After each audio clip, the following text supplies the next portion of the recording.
Today is the first day of Kislev. We just started a new month.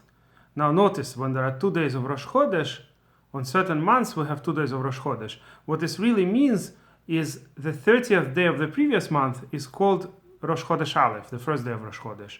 And it's the first day of the next month that's the real Rosh Chodesh. It's as if we behave today as if from the ancient times, when the decision of when to decide the new moon and Rosh Chodesh means the first day of the lunar month, when the moon close to sundown, soon after sundown, the witnesses could see the moon, a very small part of the moon that is visible from the earth, the light side of the moon, appears soon after sundown. And that's the first day of the month. So the witnesses could see it or not see it. There could be a cloudy day or other reasons. And therefore, in the ancient times, we didn't really know when will be the Rosh Chodesh. So the way we behave now, when the calendar is fixed for the last, 1,500 years, let's say, or more, or a little bit less, there is a dispute exactly. But for over, certainly much more than 1,000 years, we've been using a fixed calendar, and we know exactly when Rosh Chodesh is. But we still behave as if we don't. So the last day of the previous month, the Jewish months are always either 30 days or 29. There cannot be any other number, because the lunar month, right, is about 29 and a half days. A more accurate number is given in the Talmud and in the writings of Rambam and others. It's a very close number, by the way, up to more or less up to a second. But this is an average period of the moon that we use for all the calculations. But what comes out is that it's about 29 and a half plus a few hours, a few parts of an hour rather. So therefore, since it's about 29 and a half, the time on average that it takes for the moon to go around the earth. So therefore, the average month is alternating between 29 and 30. So we never have months that are 31 days, or never have months that are 28 days. All the months are either 29 or 30, and usually they alternate. So in most years, the number of 29 and 30 day months is 6 and 6, if it's a 12-month year. There are certain years where we have 13 months, so that's our leap years when there are 2 others. But this year, for instance, is a regular year, so we would expect 6 months that are 30 days, 6 months that are 29 days. But that's not true. This year it happens to be called Shalem, and we have 1 extra month that's long, and therefore 1 less month that's short, so therefore there are 7 months this year that are 30-day months, and 5 months that are 29-day months. And in particular, this Rosh Chodesh, there could have been just 1 day of Rosh Chodesh on certain other years, but this year we had this Rosh Chodesh 2 days. Kislev can be 2 days or 1 day. And the next Rosh Chodesh Tevet also could be 1 day or 2 days. That's the only 2 Rosh Chodeshim in our fixed calendar that sometimes are 2 days, sometimes are 1. So what this means is that the last day of the previous month, the 30th day, is really Rosh Chodesh Aleph, as if we're expecting maybe the witnesses would see the moon. Maybe it's going to be Rosh Chodesh. And then nobody sees the moon, and we say, okay, so it's not Rosh Chodesh, so the next day is going to be Rosh Chodesh. So Rosh Chodesh Bet, the second Rosh Chodesh, is the real one from which we count the month. So yesterday was the first day of Rosh Chodesh Kislev, but it's really the last day of the month of Mar Cheshvan. And now today is the first day of Rosh Chodesh Kislev, of the month of Kislev, sorry. That's the confusion. It's the second day of Rosh Chodesh, but it's the first day of the month of Kislev.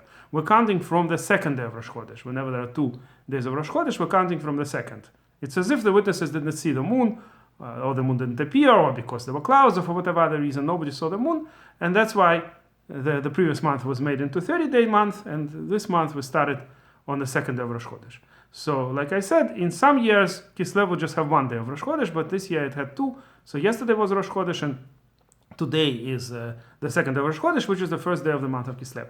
So, of course, the Kislev, as a month, it's one of our happiest months. It's the month on which the Chanukah miracle happened, and we're celebrating it till today. It's almost the only non-biblical holiday that we're still celebrating. There were all kinds of minor holidays that Jewish people had throughout history. There was a whole manuscript, what's called Megillat Ta'anit, where they used to mention days for every month. There were a few such days, and you're not allowed to fast.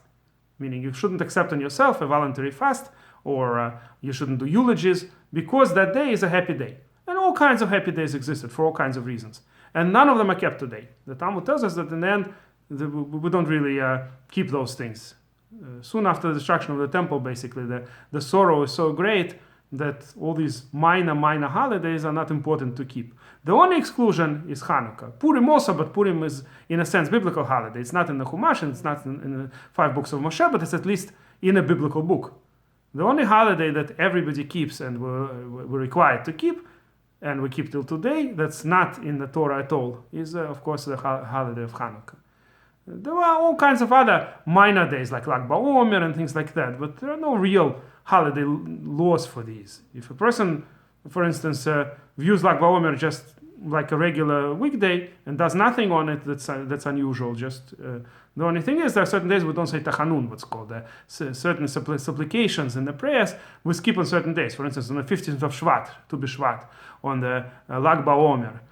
So these days are not major holidays, and there are no laws that you have to keep on those days. There are certain people who do all kinds of things on Lag BaOmer, but they're not required to be done.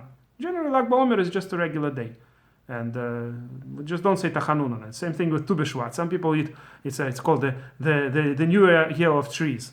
And some people eat like an apple or some other fruit, and some people eat a lot of different fruits on that day. But again, it's not a requirement. So I'm not talking about those types of holidays like Tu B'Shvat and Lag BaOmer. I'm talking about real holidays that are celebrated with specific halachot, with Shulchan Aruch, having chapters of laws discussing it. So that's the only exclusion is Chanukah.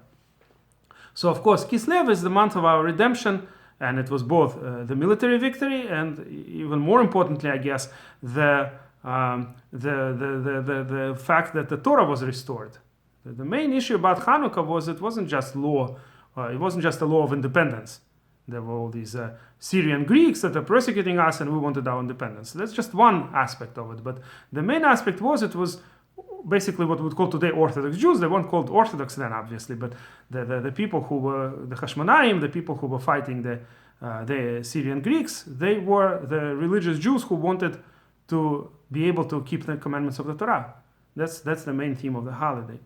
So there is this idea that the 6 months that are between spring and fall correspond to the 6 months that are between fall and spring, meaning our calendar, the 12 months, are divided into 2 groups of 6. And each one corresponds to the month that's 6 months later, meaning each month corresponds to the opposite, or how should I say it, mirror image of it in the other half of the year. So for example, the first spring month is of course Nisan. That's what the calendar starts with. The Torah says this month will be the beginning of your months. That's why we count the months from what's called Nisan. Nisan is really a name that came from Bavel, as the Yerushalmi, the Jerusalem Talmud tells us. It's not an original name of the month. Chodesh Ha'aviv, Torah calls it. The month of spring, or the month of when the barley crop is ready to be harvested in Israel. So that's the month from which we start. And the opposite month would be Tishrei. So both months have a lot of holidays, and they in particular they are both one of the central holidays in each of these months is on the 15th day. There is a certain correspondence between Pesach and Sukkot. 15th day of Nisan versus 15th day of Tishrei, the 7th month. And of course, the main theme of both holidays is simplicity. Simplicity in food, that's Pesach, and simplicity in dwelling, that's Sukkot. And I described all of this in greater detail in a different lesson. And similarly, you could show similarities between other months that correspond. So in particular, Kislev, what does it correspond to? Obviously, Sivan, right? The 3rd month of spring versus the 3rd month of fall. So in Sivan, we got the Torah. The Jewish people had the revelation of Sinai happened in Sivan. And corresponding to it is the restoration of Torah, if you could call it, on Chanukah. So Chanukah and Shavuot, in a certain sense, correspond to each other. And if you like this video, please press like and please subscribe to our channel.